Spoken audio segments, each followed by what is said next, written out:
Kwa hiyo inatakiwa utambue Muislamu kwamba hawa Waisraeli wa leo sio wale ambao Mwenyezi Mungu aliwataja kwenye Qur'ani. Hawa sio. Hawa wamejinasibisha tu kwamba sisi wana Waisraeli, lakini wale sio. Wale ni Wasayuni. Kwa hiyo lazima mtu atofautishe. Asitoke mtu akakwambia Mwenyezi Mungu amewataja Banu Israeli, wana wa Israeli katika Qur'ani. Banu Israeli ni watoto wa Yaqub, na Yaqub ni mtoto wa Ishaqa. Ishaqa ni mtoto wa Ibrahim. Ibrahim alizaa watoto wawili, alizaa Ismail, alizaa na Ishaqa. Ishaqa ndio akaja akamzaa Yaqub. Ishaqa akaja akamzaa Yaqub. Kwa hiyo ukisoma katika historia, Yaqub anakwenda kwa Ishaqa, Ishaqa anakwenda kwa Ibrahim. Hapo ndio wametoka Banu Israili. Ibrahim akamzaa Ismail. Waarabu wametoka kwa Ismail alayhi salam, ambaye Ismail mama yake ni Hajra. Mama yake ni Hajra. Hajra tunatambua alikuja kuishi huko Hijaz, alikuja kuishi Makka. Ibrahim alayhi salam alimzaa, au mama Hajra alimzaa Ismail akiwa katika ardhi ya Makka, na katika koo ya Ismaili ndipo alipotoka Waarabu huko. Na ndio maana ukisoma katika koo ya Mtume inakwenda koo yake, inakwenda koo yake, inakwenda koo yake mpaka kwa Ismail alayhi salam, mpaka kwa Ibrahim alayhi salam. Koo ya Mtume inafika huko. Kwa hiyo hapa kwa Ishaqa hapa ndipo akapatikana Yaqub. Yaqub akaja akazaa hawa Banu Israili. Katika Banu Israili hapa ndipo walipokuja kutokea Mayahudi sasa huko ndani yake. Na tutambue ya kwamba hawa Banu Israili hawa hawakuwa Waarabu. Hawa hawakuwa Waarabu. Hata lugha yao waliokuwa wanaiongea haikuwa lugha ya Kiarabu. Hawa hawakuwa Waarabu. Kwa hiyo lazima Muislamu ujue kutofautisha kati ya vitu hivyo viwili. Hilo jambo la kwanza. Lakini jambo la pili, je, kuna taifa laitwa Israeli? Kuna taifa laitwa Israeli?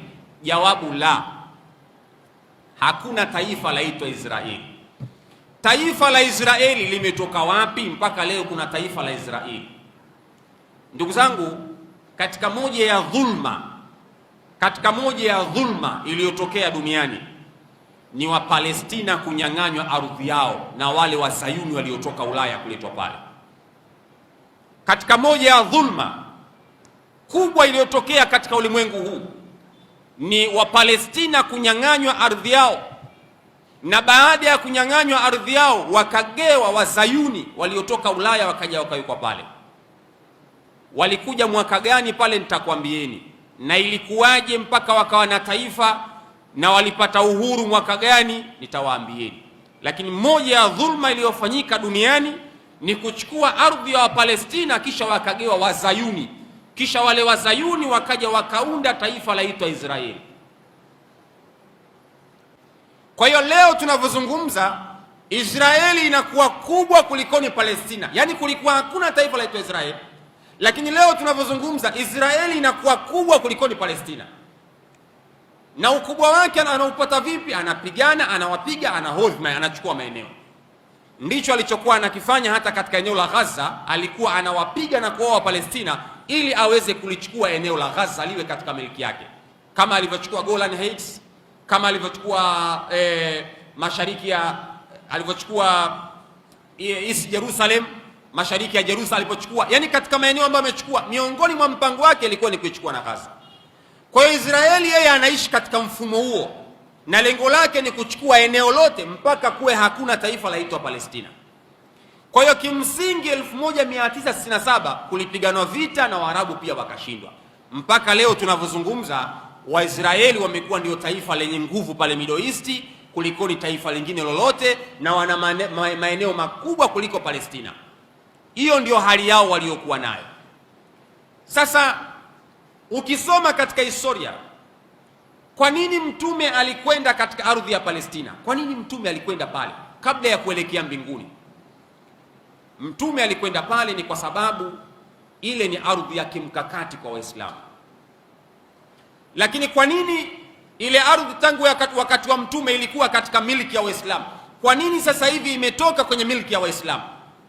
imetoka katika milki ya Uislamu kwa sababu ya unafiki na uzandiki na uongo waliokuwa nao wale ambao wameizunguka ile ardhi ya Palestina, ardhi ya Middle East. Ndicho kilichosababisha Waislamu wameikosa ile ardhi. Yani ilivyo Waarabu wanachofanywa ni hivi, ni ile simba anapotaka kwenda kumla ng'ombe mmoja katika kundi la ng'ombe. Nimewahi kusoma kisa kimoja, simba huwa anakwenda kwa yule ng'ombe mmoja kati ya wale, unajua huyu mwenzako mweusi, huyu sio mwenzio, anaanza kumbagua. Kumbe huyu mweusi, huyo sio mwenzio. Simba anawagombanisha, akiwagombanisha yule ng'ombe anagombana na ng'ombe mzia, huyu bwana mweusi kule anamtenga. Akimtenga, simba anakwenda kumvamia yule mweusi, anamtafuna.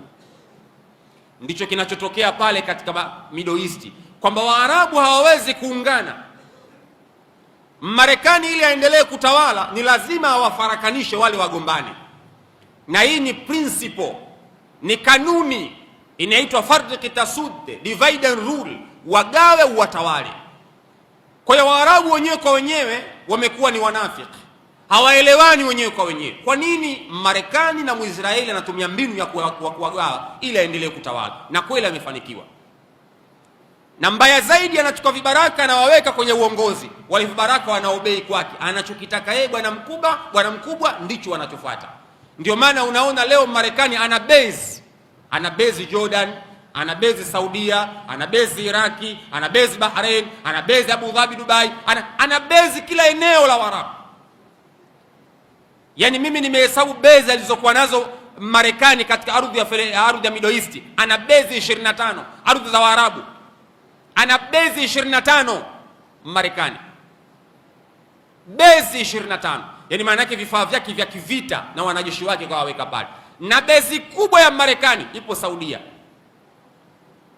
Base kubwa ya Marekani ipo Saudia, ina takriban wanajeshi 2000. Takriban wanajeshi 2000. Base kubwa ipo Saudia. Na nyie mnajua Saudia ndio ardhi yetu Waislamu. Ndipo ilipokuwepo haram ya Makka, yani ilipokuwa base ya Marekani na ilipokuwepo harama ya Makka Al-Kaaba, hakuna umbali mrefu kwa kiwango hiko. Nimesahau tu kilomita zake, nimesahau, lakini ndani ya ardhi ya Saudia ndio kuna haram ya Makka, na ndani ya Saudia ndio kuna base ya Marekani kubwa kuliko base zote. Kwa hiyo Marekani amefanikiwa kuwashika Waarabu kwa sababu ya unafiki na uongo waliokuwa nao. Wanagombana wao kwa wao, wanashindwa kuitetea ardhi yao. Ndicho kinachotokea.